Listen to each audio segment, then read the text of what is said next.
Good afternoon friends आणि नमस्कार विद्यार्थी मित्रांनो. Today we have going to look after one more concept of the day for the construction planning and management. We have received lot of comments. त्या comments मध्ये विद्यार्थ्यांनी सांगितलं की sir bilingual शिकवा, English is not only the language. ठीक आहे, हरकत नाही. So the entire crux पूर्ण आत्ताचा जो कॉन्सेप्ट ऑफ द डे असेल किंवा कुठलाही व्हिडिओचा जो क्रक्स आहे तो हे आहे की तुम्हाला समजण्याशी मतलब language is just a medium. So we will do this video into a bilanguage mode, ज्याच्यामध्ये इंग्लिश आणि मराठी आपण दोन्ही सांगूया.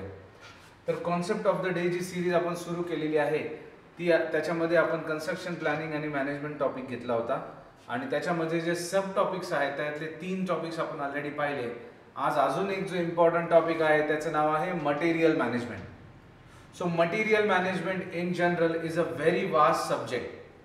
Material management talks about the material that comes to your project, gets consumed to your project and also gets out of your project. But there are few tools and techniques or some theories which are very important for us when you try to manage your material. तर आजच्या सेशनमध्ये आपण त्या 2 qualities बघणार आहोत किंवा 2 concepts बघणार आहोत. त्या कॉन्सेप्ट्समध्ये आपल्याला कळणार आहे साधारणतः इन्व्हेंटरी म्हणजे काय. इन्व्हेंटरी म्हणजे आपण आपल्याकडे येणारा जो माल आहे त्याला आपण कसं ठेवतो, इन्व्हेंटरी म्हणजे काय, ती मॅनेज करण्यासाठी आपण ABC ॲनालिसिस म्हणजे काय आणि इकॉनॉमिक ऑर्डर क्वांटिटी EOQ. तर टोटल 3 कॉन्सेप्ट आपण पाहणार आहोत, 2 नाही. तर त्या 3ही कॉन्सेप्टचे जे आज टॉपिक्स आहेत त्या आजच्या कॉन्सेप्ट ऑफ द डे मध्ये आपण कव्हर केलेले आहेत. तर ज्याच्यावरती इन जनरल मागचे PYQ झालेले आहेत त्याच्यावरती MCQ येतातच. तर अशा दृष्टीने आपण हा एक शॉर्ट व्हिडिओ डिझाईन केलेला आहे. तर पाहून घेऊया ही कॉन्सेप्ट काय आहे. पहिले याच्यामध्ये मटेरियल मॅनेजमेंट, हे झूम करावं लागेल थोडं, बाहेर गेले. मटेरियल मॅनेजमेंट त्याच्यामध्ये आपण जसं बोललो की मटेरियल्स आपल्या साईटवरचे मटेरियल जे आहेत ते साधारणतः कसे कसे येतात आपण ते आधी समजून घेऊया. ओव्हरऑल मटेरियल फ्लो कुठल्याही प्रोजेक्टचा कसा असतो, आपल्याला पहिली गोष्ट आयडेंटिफाय करावं लागतो की आपल्याला मटेरियल काय पाहिजे. तर कन्स्ट्रक्शन प्रोजेक्टमध्ये आपल्याला जे BOQ मध्ये जे मटेरियल दिलेले आहेत ते आपलं झालं आयडेंटिफिकेशन. मग ही जी प्रोसेस आहे त्याच्यामधली पहिली स्टेप काय झाली, आयडेंटिफिकेशन. आपण ओळखलं आपल्याला कोणतं मटेरियल हवं आहे, अकॉर्डिंगली आपण काय करतो त्याची एक परचेस रिक्वेस्ट जनरेट करतो. तर परचेस रिक्वेस्ट कोण जनरेट करतं, इन जनरल साईटवरती जे प्रोजेक्ट मॅनेजर असतात किंवा साईट मॅनेजर असतात ते त्यांना जेव्हा जेव्हा हवं असेल तेव्हा ते मटेरियल त्यांच्या स्टोअर मॅनेजरला किंवा मटेरियल प्रोक्युअरमेंट टीमला त्याची रिक्वेस्ट टाकतात. तर मित्रांनो बघून घ्या, मटेरियल घेणं म्हणजे डायरेक्ट विकत घेणं असं नाही आहे. जेव्हा प्रोजेक्ट प्रोसेसेसमध्ये येतं त्याच्यामध्ये त्याची कॉस्ट लागलेली असते, क्वांटिटी असते आणि ती मटेरियल आपल्याला कधी पाहिजे हे आपल्याला डिफाईन केले पाहिजे.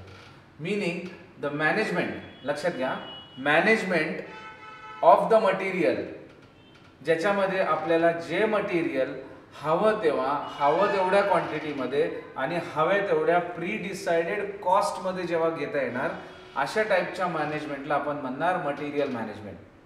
So meaning the function or the objective of material management हे आहे की आपल्याला the material whatever is required on site on whatever time and in the expected cost and in the quantity, when we manage this what we do is nothing but the material management.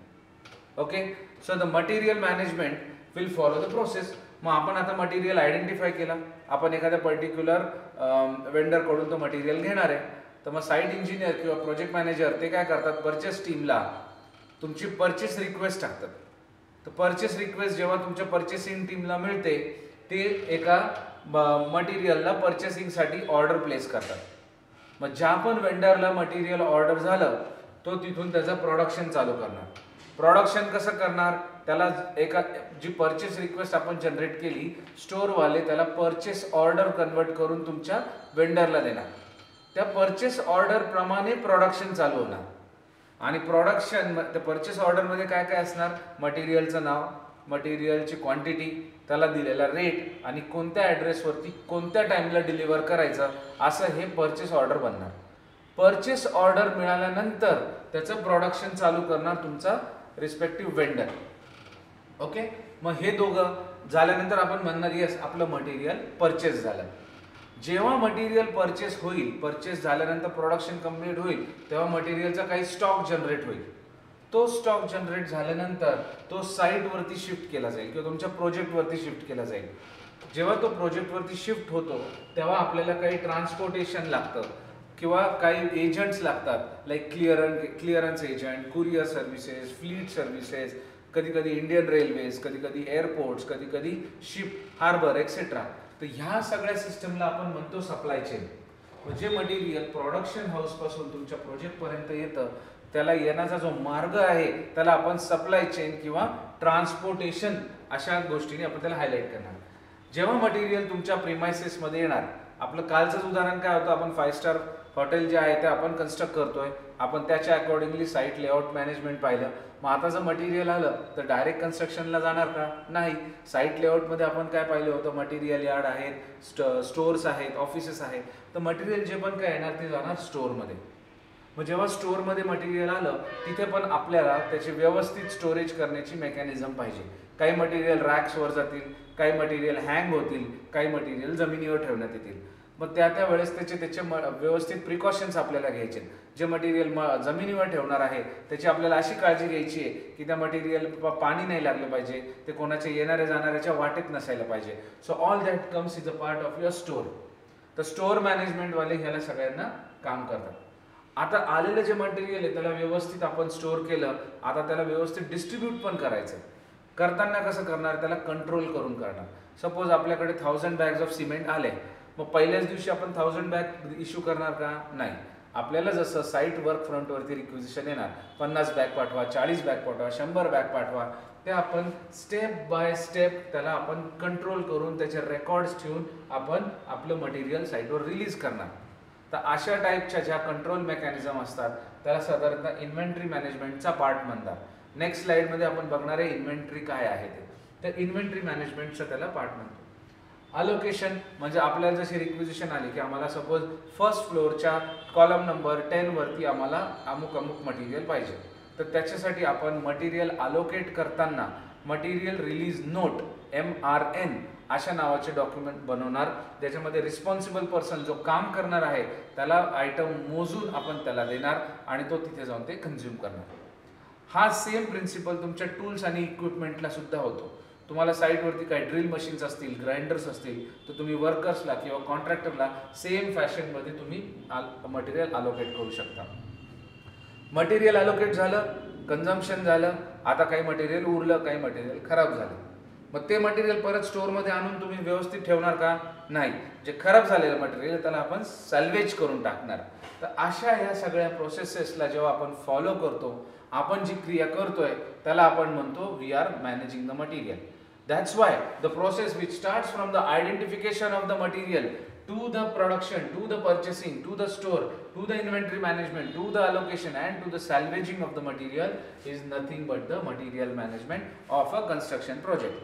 Now why this is required to you? Because तुम्ही पुढच्या ज्या पोस्टमध्ये काम करणार आहात तिथं either तुम्हाला हे सुपरवायझरी काम करावं लागेल. तुम्ही ज्या परीक्षा देताय तिथे तुम्हाला स्टोअर मॅनेजमेंट करायचं नाहीये, पण मटेरियल कसं येतं, कसं जातं हे तुम्हाला कळायला पाहिजे, म्हणून हा सब्जेक्ट तुम्हाला दिलाय. लाईकवाईज याच्यामध्ये भरपूर सारे PYQs सुद्धा आलेले आहेत. तर हे थेरॉटिकल टॉपिक जेव्हा तुम्ही शिकत असता इन जनरल असं वाटतं की काय चाललंय, पण असं नाही. याचे PYQs तुम्हाला येतात आणि तुम्हाला कॉन्सेप्ट जर क्लिअर असेल तर तो PYQ अटेम्प्ट करताना तुम्हाला तुमचा वाचायचा वेळ कमी होणार आहे. म्हणून तुम्ही आत्ता जर याच्यात लक्ष दिलं तर हे टॉपिक्स तुम्हाला चांगल्याने समजणार आहेत. इन्व्हेंटरी मॅनेजमेंट सिस्टम आपण आत्ता मागच्या एका बुलेट पॉईंटवर पाहिलं. इन्व्हेंटरी म्हणजे काय? तर आता इन्व्हेंटरी आणि मटेरियल स्टोअरमध्ये थोडासा फरक असतो आणि त्याला जे मटेरियल मॅनेजमेंट आपण जे करणार आहे त्याला आपण इन्व्हेंटरी मॅनेजमेंट सिस्टम म्हणणार आहे. तर लक्षात घ्या, मटेरियल आयडेंटिफाय केलं, परचेस केलं आणि स्टोअरला आलं. आता स्टोअरमध्ये आपल्याकडे भरपूर सारा टाइप्स ऑफ मटेरियल आहे. खिळे पडलेले आहेत, प्लायवूड पडलेला आहे, कन्झम्पशनवालं मटेरियल आहे, ऑइल आहे, डिझेल आहे. अशा सगळ्या टाईपचं मटेरियल जर आपण एका ठिकाणी ठेवलं आणि त्याच्यावर जर काय कंट्रोल नसेल तर आपलं मटेरियलचा जो स्टोरेज आहे तो व्यवस्थितच राहील अशी काही गॅरंटी नाही. म्हणून इन्व्हेंटरी मॅनेजमेंट सिस्टम कॉन्सेप्ट काय सांगतं, तुमच्याकडं असणारं raw material, tools and equipment, semi finish goods आणि फिनिश गुड्स याला तुम्ही एका पर्टिक्युलर टेक्निकनी स्टोअर करा. ते ठेवत असताना त्याला तुम्ही तुमच्या पद्धतीने एखादी सिस्टम फॉलो करा. उदाहरणार्थ त्या रॅकवरती आयडेंटिफाय करा की इथे फक्त ऑइल ठेवलेलं आहे. सेकंड ठिकाणी लावा की इथे फक्त टूल्स ठेवलेले आहेत.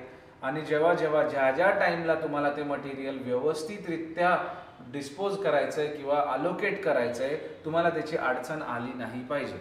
So the inventory management system is the system applied for your material processes in which you deal with the raw materials, tools and equipment, semi-finished goods and finished goods. जेव्हा तुमच्याकडे construction machinery असतात त्यावेळेस तुमच्याकडे spare part सुद्धा असू शकतात. तर हे सगळं करण्यामागचं रिझन काय माहिती आहे का? आपल्याला वेगळ्या वेगळ्या टाईपचे मटेरियल जेव्हा जेव्हा पाहिजे असतात, जेव्हा त्या क्वांटिटीमध्ये हवे असतात, त्याला आपल्याला इझिली फॅसिलिटेट करता आलं पाहिजे. म्हणून इन्व्हेंटरी मॅनेजमेंट सिस्टमचा ऑब्जेक्टिव्ह जो आहे तो पण आपण पाहून घेणार आहे. आता याच्यासोबत अजून एक कॉन्सेप्ट आहे buffer stock. What do you mean by buffer? Buffer is a support mechanism. आपल्या गाडीला एक फ्युएलचा रिझर्व्ह असतो, त्याच्यामध्ये एक फ्युएल इंडिकेटर असतं आणि एक रेड सेक्शन असतो, त्याला आपण रिझर्व्ह म्हणतो. जर सपोज आज पॉइंट 1 ला आपण पूर्ण टँक फुल केला आणि कन्झम्पशन होता होता रेड लाईन पर्यंत आला, तर ते तुम्हाला एक इंडिकेशन आहे की इथून पुढे तुमची गाडी रिझर्व्ह स्टॉकवर चालते आहे. हे जर संपलं तर तुमचं फ्युएल संपणार आहे, तर तुम्ही इथून पुढे टॉपअप करा. तर इन्व्हेंटरी मॅनेजमेंट सिस्टममध्ये जशी तुम्हाला क्वांटिटी येते आहे, तुम्ही एक तुमच्या पद्धतीने एक प्रिन्सिपल्स लावा. सपोज एक्स क्वांटिटी आपलं रोजचं कन्झम्पशन आहे. आता आपण एक वेगळं उदाहरण घेऊ, आपण पेंटचं उदाहरण घेऊ. आता साईट फिनिशिंगमध्ये आलेली आहे आणि तुम्ही वॉल पेंटिंग करताय आणि तुमच्या आत्ताच्या रेग्युलर एक्झाम्पलवरून तुम्हाला किंवा एक्सपिरियन्सवरून माहिती आहे की आम्हाला रोज 10 बकेट्स ऑफ पेंट लागतं आणि तुमच्याकडे जो स्टॉक आहे, स्टोरेज आहे, त्याच्यामध्ये तुम्ही फक्त 100च बकेट्स कन्झ्युम करू किंवा स्टोअर करू शकता. तर तुमच्या मॅनेजमेंट सिस्टममध्ये तुम्ही असं करायला पाहिजे, 100 बकेट्स आहेत तर at the rate of 10 buckets per day आपल्याला 10 दिवसामध्ये आपलं पेंट संपणार आहे. तर पण आपल्याला जी टोटल क्वांटिटी लागणार आहे ती 300 पेंट बकेट्सची आहे. तर तुम्ही काही स्टॉक तुमच्या हातात ठरवा. प्रिन्सिपली तुम्ही ठरवा की तुम्हाला 10% स्टॉक ठेवायचा आहे की 20% स्टॉक ठेवायचा आहे आणि त्या स्टॉकपर्यंत कन्झम्पशन झालं की पुढची ऑर्डर तुम्ही प्लेस करायची. तो जो स्टॉक असतो त्याला आपण म्हणतो buffer stock. So the point at which you will order the further top up of your material is a buffer stock. कधी कधी असं होतं की बफर स्टॉकमध्ये सुद्धा तुमचं कन्झम्पशन चालू होऊन जातं. तुमची एखादी ऑर्डर प्लेस व्हायच्या अगोदर तुमचा बफर स्टॉक कन्झ्युम करायला चालू करतो. तर जेव्हा तुमचा पूर्ण स्टॉक संपतो त्याला आपण म्हणतो आउट ऑफ स्टॉक. तर तुम्हाला ऑल द वे एवढे मटेरियल मॅनेजमेंट करायला ठेवलं आहे ना, तुम्हाला ते मॅनेज करायचं आहे, तुम्हाला वेळेवर सामान पोहोचवायचं आहे, तर बफर स्टॉक तुमच्या लक्षात असलाच पाहिजे. तुम्ही स्टॉक आउट्स करायचं आपलं काही रिझन किंवा आपलं इंटेन्शन नाही. म्हणून मित्रांनो, बफर स्टॉक ही कॉन्सेप्ट एक छोटी आहे पण इम्पॉर्टंट असते. टाईप ऑफ इन्व्हेंटरी कोणत्या कोणत्या आहेत? इतके वेळ आपण बोलतोय raw material, tools and equipment, semi finish goods आणि गुड्स. तर कन्स्ट्रक्शन साईटवरती काय काय असू शकतं? रॉ मटेरियल जे आपण कन्झ्युम करणार आहे, सिमेंट आहे, स्टील आहे, किंवा असे सगळे मटेरियल जे तुमच्या प्रोसेसमध्ये कन्झ्युम होणार आहे, त्याला म्हणणार आपण raw material inventory. Tools and इक्विपमेंटमध्ये machinery, tools, drill machines, hammers etcetera etcetera, ते पण तुम्हाला ठेवायचं, that is a tool inventory. Semi finish गुड्समध्ये काय असू शकतं? आता सपोज आपण एखादं काय पर्टिक्युलर प्रोसेस क्रिएट करतोय, सपोज आपल्याला वॉल कंपाऊंड करायचे, त्याचे काय आर्टिक्युलेट गोष्टी आल्या आहेत, आर्टिस्टिक गोष्टी आलेल्या आहेत ज्या तुम्हाला तुमच्या फायनल फिनिशिंगमध्ये लावायच्या आहेत. असे जे कोणते गोष्टी झाल्या त्याला आपण सेमी फिनिश गुड्स म्हणू शकतो. आणि फिनिश गुड्समध्ये तुमचा जो रेडी आयटम आहे, रेडी टू यूज, आपण ते तुमच्या जागेवरती इन्स्टॉल करणार, लाईक इलेक्ट्रिक फिटिंग किंवा तुमचे सॅनिटरी वेअर्स, तुमचे हिंजेस, डोअर हँडल्स, असे झाले तुमचे फिनिश गुड्स. अशा टाईपच्या पूर्ण स्टोरेज आणि त्याच्या मॅनेजमेंटला आपण इन्व्हेंटरी मॅनेजमेंट म्हणणार आहे. ओके. आजकालच्या मॉडर्न टेक्निकमध्ये जोपर्यंत तुमचा BOQ एका लिमिटेड क्वांटिटीजचा असतो, लिमिटेड आयटम्सचा असतो, ते मॅन्युअली तुम्हाला ऑपरेट करणं किंवा मॅनेज करणं सोपं आहे. But when it comes to the multiple items with respect to the number of the scale of the project, तुम्हाला काही सॉफ्टवेअर्स लागू शकतात. त्याला आपण इन्व्हेंटरी मॅनेजमेंट सिस्टम सॉफ्टवेअर किंवा ERP म्हणतो, एंटरप्राइज रिसोर्स पोर्टल्स. आणि त्याचं one of the famous example आहे SAP. SAP मध्ये MM मॉड्यूल नावाचं अजून एक सॉफ्टवेअर मॉड्यूल आहे, ज्याच्यामध्ये तुम्ही मटेरियल मॅनेजमेंट व्यवस्थित करू शकता. क्लिअर आहे? तर आपण हे सगळं का बरं करायचं, त्याचं रिझन असं आहे की जेव्हा त्याला आपण ऑब्जेक्टिव्ह बनवूया. Objective of inventory management are assurance. You should assure की आपल्याला मटेरियल कमी नाही पडणार. We should have a quality of material. जी पण क्वालिटी आपल्याला स्पेसिफाय करून दिलेली आहे त्याच क्वालिटीचं मटेरियल आपल्याला आलं पाहिजे. If you don't have the material, proper material management, कदाचित तुमच्या टाइमच्या अर्जन्सीमध्ये you might not get the same specified product. You have to assure the quantity is correct. तुम्हाला 1000 क्युबिक मीटर मागितले आणि तुम्ही 500 क्युबिक मीटर दिले तर प्रॉब्लेम होऊ शकतो. म्हणून क्वांटिटी अश्युरन्ससाठी आपल्याला पाहिजे. आपल्याला कॉस्ट इफेक्टिव्ह पण पाहिजे. आपण बोललो प्रिन्सिपल्स ऑफ मॅनेजमेंटमध्ये आपल्याला कॉस्ट पण आपल्याला मिनिमम राहिली पाहिजे. तर तुम्ही जर मटेरियल शेवटी ऑर्डर कराल, तुम्हाला घाई होऊ शकते, मटेरियलसाठी एक्स्ट्रा कॉस्ट लागू शकते, एक्स्ट्रा ट्रान्सपोर्टेशन लागू शकतं. ते होऊ नये म्हणून तुम्हाला इन्व्हेंटरी मॅनेज जर केली तुम्ही तर तुमची कॉस्ट पण इफेक्टिव्ह राहू शकते. आणि इथे जसं आपण पाहिलं बफर स्टॉक हा जर मेंटेन नाही केला तर तुमचा स्टॉक मायनस होऊ शकतो, तुमचा स्टॉक संपू शकतो, स्टॉक आउट होऊ शकतो. जर तुमचा स्टॉक आउट झाला तर त्याचा डायरेक्ट इम्पॅक्ट तुमच्या मटेरियलवरती आहे, म्हणजेच तुमच्या ऍक्टिव्हिटीवरती आहे. सो आपण ह्या सगळ्या ज्या वेगळ्या वेगळ्या फॅसेट्स पाहतोय, हे these are nothing but the project मॅनेजमेंटच्या चांगल्या स्किल्स, जेणेकरून तुमचा प्रोजेक्ट हा एफिशियंटली आणि टाइममध्ये कम्प्लीट होईल. मग आता एवढं सारं मटेरियल आहे आपल्याकडे, एवढ्या साऱ्या व्हरायटीज आहेत, तर नेमकं कोणतं मटेरियल महत्त्वाचं, कोणतं मीडियम महत्त्वाचं आणि कोणतं कमी महत्त्वाचं हे कसं कळेल? आपल्या 5 स्टार प्रोजेक्टला फिनिशिंग शँडलियर किंवा क्लॉक्स किंवा मिरर्स त्या महत्त्वाच्या आहेत की RCC महत्त्वाचं आहे की टाईल्स महत्त्वाचं आहे? अरे सगळेच महत्त्वाचे आहेत ना, पण त्या वेळेस कोणतं इम्पॉर्टन्स आहे आणि त्याची कशी आपण क्रायटेरिया लावायला पाहिजे, त्याच्यासाठी आपण एक जी कॉन्सेप्ट आज पाहणार आहोत त्याला आपण म्हणणार आहोत ABC एनालिसिस. ABC एनालिसिस याचं ॲब्रिव्हिएशन जर आपण काढलं तर A stands for always, B stands for better, C stands for control. Always, better, control हेला जर आपण व्यवस्थित बायफर्गेट केलं तर आपल्या ओव्हरऑल मटेरियल मॅनेजमेंटवरती चांगला कंट्रोल राहू शकतो. मग आता हे ॲक्च्युअली कसं करायचं? सर तुम्ही तर नुसती थिअरी सांगताय, असं करा तसं करा, त्याचं ॲक्च्युअल इंटरप्रिटेशन काय आहे? तर आपण पाहून घेऊया. एक आपण ग्राफ इथे ड्रॉ केलेला आहे आणि त्याच्यामध्ये एक्स ॲक्सिसवर आपण बोललोय क्वांटिटी. दिसतंय का हे क्लिअर? हे क्वांटिटी आहे आणि इथे आपण स्पेंड्स लिहिले म्हणजे कॉस्ट. स्पेंड्स म्हणजे कॉस्ट. ठीक आहे. आपली टोटल क्वांटिटी जी आहे त्याला जर आपण 3 भागांमध्ये जर डिवाइड केलं, ज्याच्यामध्ये आपली असे मटेरियल ज्यांचं कन्झम्पशन 10 ते 20% आहे. बघा लक्षात घ्या, 10 to 20% of the items will consume 70 to 80% of the total cost. त्याला आपण A कॅटेगरीचे आयटम म्हणणार. ओके. तर 5 स्टार हॉटेलमध्ये रग्स असू शकतात, एक्सपेन्सिव्ह गोष्टी असू शकतात, फिनिशेस असू शकतात किंवा अजून काही इव्हन RCC सारख्या काही स्ट्रक्चरल गोष्टी असू शकतात, ज्याच्यामध्ये तुमचे ॲक्च्युअल टोटल कन्झम्पशन जे आहे 10 to 20%च आहे, बट त्याला लागणारी कॉस्ट जवळजवळ 80% आहे. अशा टाईपच्या मटेरियलला आपण म्हणायचं A टाईप ऑफ मटेरियल. कळलं? कन्झम्पशन अप टू 20% आणि कॉस्ट अप टू 80%. महागडे आयटम्स, कमी छोटी क्वांटिटी, महाग आयटम्स, याला A type of items. B नावाचे आयटम ज्यांचं कन्झम्पशन 15 ते 25 किंवा 20% इतकं आहे असं समजा, 15 ते 20%, पण त्यांची कॉस्ट पण 10 ते 20% आहे, त्यांना आपण म्हणायचं B टाईप ऑफ आयटम. हे झाले A, हे झाले B. आणि third 65 to 75% of item, 65 to 75% of item ज्यांची कॉस्ट 5 ते 10%च आहे, त्यांना म्हणायचं C टाइप्स ऑफ आयटम. त्याच्यामध्ये कन्झम्पशन असू शकतं, कन्झ्युमेबल्स असू शकतात, पेट्रोल, डिझेल, रोजचे नेल्स, बोल्ट्स, अशा सगळ्या गोष्टी असू शकतात. तर ह्या टाईपच्या पर्टिक्युलर ॲनालिसिसने आपल्याला कळतं महत्त्वाचे एलिमेंट्स कोणते, सेमी महत्त्वाचे किती आणि सगळ्यात कमी किती. महत्त्वाचं असं नाव, असा शब्द वापरणं ॲक्च्युली चुकीचं आहे. सगळेच तर इम्पॉर्टंट आहेत, सगळेच आयटम महत्वाचे आहेत, ए पण महत्वाचा, बी पण आणि सी पण. कसं बघा, आता इथे लाईट आहे, सगळं व्यवस्थित सुरू आहे. अचानक जर इथे लाईट गेली तर सगळं थांबू शकतं.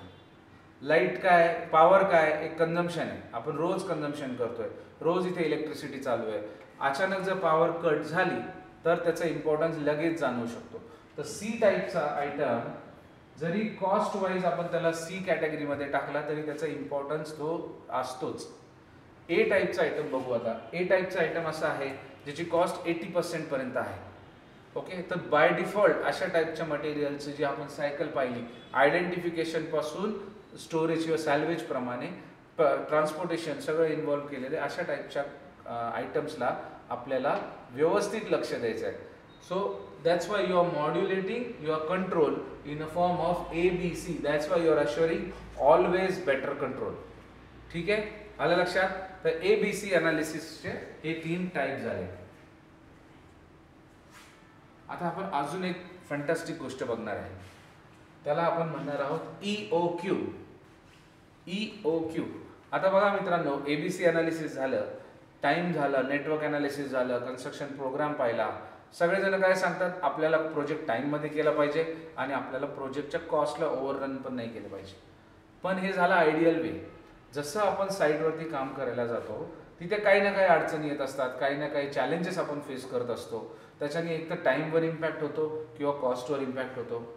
आणि कॉस्टला इम्पॅक्ट करणारा हा टाईमचा पण एक फॅक्टर असतो. तर मग सपोज एखादं मटेरियल वेळेवर नाही आलं, एखादं मटेरियल आउट ऑफ स्टॉक झालं, तर आपल्याला टाइम पण इम्पॅक्ट होऊ शकतो आणि त्याला लागणारी कॉस्ट पण इम्पॅक्ट होऊ शकते. कितीही जरी आपण मिनिमम कॉस्टमध्ये काम करायचा प्रयत्न केला तर एक पर्टिक्युलर कॉस्ट असते जी मटेरियलला डायरेक्ट रिलेटेड असते, ती आपली कन्झ्युम होणारच. आणि ती जी कॉस्ट असते ती आहे की आपल्याला लागणारं मिनिमम आयटम्स आणि मटेरियल्स, त्याला लागणारी कॉस्ट. म्हणजे तुम्ही कितीही सेविंग्स केले, कितीही तुमचं मटेरियल स्टॅगर केलं, तरी एका पॉईंटवर अशी एक कॉस्ट येते जी तुम्हाला रेग्युलर लागणारच. त्या कॉस्टला जर तुम्ही पकडून जर तुमचं प्रोक्युअरमेंट केलं तर त्याला जे तुम्ही म्हणता त्याला म्हणतात इकॉनॉमिक ऑर्डर क्वांटिटी. म्हणजे सगळ्यात लोवेस्ट कॉस्टचा कॅश फ्लो पकडून जी मिनिमम असणारी क्वांटिटी जी तुम्हाला लागते त्याला तुम्ही म्हणतात इकॉनॉमिक ऑर्डर क्वांटिटी. आता त्याचं कॉस्ट इंटरप्रिटेशन आपण बघून घेऊ. या ग्राफवरती मी हॉरिझॉन्टलला क्वांटिटी काढले, हॉरिझॉन्टल ॲक्सिसला, आणि वाय ॲक्सिसला मी कॉस्टचा ग्राफ काढला. आणि ह्याच्यामध्ये 3 टाईप ऑफ ग्राफ्स आपण सुपर इम्पोज केले. ही जी लाईन आहे ब्लू कलरची त्याला आपण म्हणतोय inventory carrying cost. Okay, inventory carrying cost म्हणजे तुमचं पूर्ण आता जी इन्व्हेंटरी पाहिले त्याची जी कॉस्ट. त्याच्यामध्ये आपण असं अज्युम करूया की आपला जो डिमांड आहे आणि सप्लाय हा लिनियर आहे, हा कॉन्स्टंट आहे, म्हणून तुमची जी कॉस्ट आहे ती लिनियर आहे. आता दुसरी जी कॉस्ट आहे त्याला आपण प्रोक्युअरमेंट कॉस्ट म्हणू. तर आता हा आपण ग्राफ काढतो एखाद्या पर्टिक्युलर प्रोजेक्टसाठी. प्रोजेक्ट, आणि project is always on the time scale. बरोबर? तर मग प्रोजेक्ट जेव्हा सुरू होतो, जेव्हा आपण सगळ्या गोष्टी प्रोक्युअर करतो, तेव्हा आपली प्रोक्युअरमेंट कॉस्ट एकदम हाय असते. आणि इव्हेंच्युअली जसं प्रोजेक्ट पुढे पुढे जातो ती कॉस्ट आपली खाली होते, पण ती झिरो कधीच होत नाही. प्रोक्युअरमेंट कॉस्ट एका डिप्रेशनला येते. मग ह्या दोघांचं जेव्हा आपण कॉम्बिनेशन करतो तर आपली टोटल कॉस्ट इथे सुरू होणार. आपली total cost inventory cost plus procurement cost, आणि इथून ती अशा एका ग्राफिकल रिप्रेझेंटेशनला प्रेझेंट करते. बघा, प्रोक्युअरमेंट कॉस्ट इथे ही जी आहे, इन्व्हेंटरी कॉस्ट इथे खाली आहे ह्या पॉइंटला, प्रोक्युअरमेंट कॉस्ट हाय आहे म्हणून हा पॉइंट इथे. याला हा ग्राफ फॉलो करत गेला आणि इथल्या पॉइंट पासून परत वरती गेला. तर ही झाली आपली टोटल कॉस्ट. तर जेव्हा तुमची टोटल कॉस्ट सगळ्यात कमी असते आणि त्यावेळेस जी तुम्ही क्वांटिटी तुम्ही ऑर्डर करता त्याला आपण जे काय म्हणतो त्याला आपण म्हणतो EOQ, इकॉनॉमिक ऑर्डर क्वांटिटी. आणि ही जी क्वांटिटी असते ही तुमची ऑप्टिमम क्वांटिटी असते, एवढी तुम्हाला लागतेच. त्याच्याने तुम्हाला लोवेस्ट कॉस्ट अचीव करता येते आणि तुमची ओव्हरऑल इन्व्हेंटरी जी ती बॅलन्स राहते. तर ह्याला आपण म्हणतो EOQ. तुमच्या PYQs मध्ये काही क्वेश्चन्स आले होते EOQ चा फॉर्म्युला काय आहे, तर तो लक्षात घ्या काय आहे. EOQ is equal to under root of 2 times of annual consumption multiplied by ordering cost divided by storage holding cost per unit, आणि त्याचंच ॲब्रिव्हिएशन आहे under root 2 times MCO divided by SCC. हा फॉर्म्युला तुम्हाला direct learn करायचा मित्रांनो. हा तुम्हाला PYQs मध्ये जसाच्या तसा विचारलेला आहे. तर तुम्हाला हा क्वेश्चन आला which is the correct formula for EOQ, direct हे आन्सर तुम्हाला सांगता आलं पाहिजे. तर मित्रांनो बघा, inventory management system, ABC analysis and EOQ was the concept of today.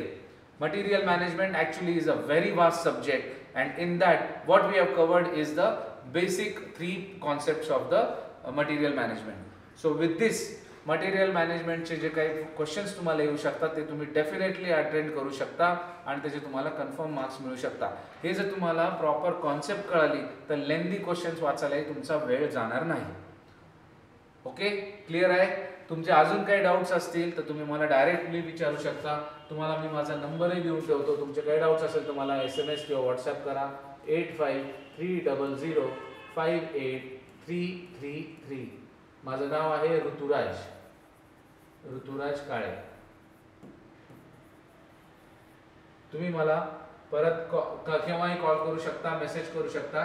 मी तुम्हाला माझा नंबर पुन्हा देतो 8830058333.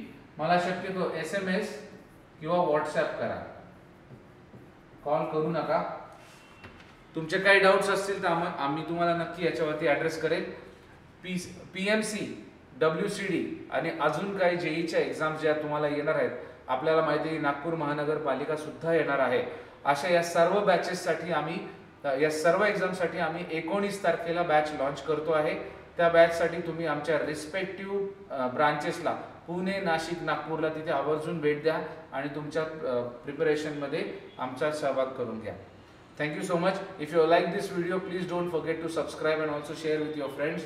Me Ruturaj Kale. I am signing off from the concept of the day today for construction planning and management, material management. Thank you so much.